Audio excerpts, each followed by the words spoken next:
The McKinsey Sevens model is a framework used to analyze how well a company's internal elements align to achieve its goals. At its heart, the model is about alignment. It helps leaders understand how different parts of an organization must work together to succeed. There are 7 elements in total.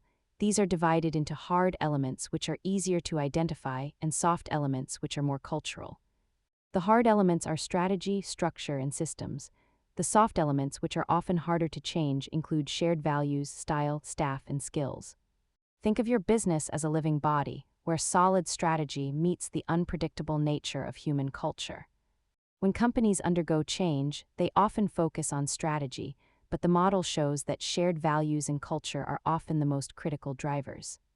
Remember that a great strategy on paper will fail if your organization's internal structure and cultural values aren't designed to support it. Use the Sevens model to visualize how your own organization functions.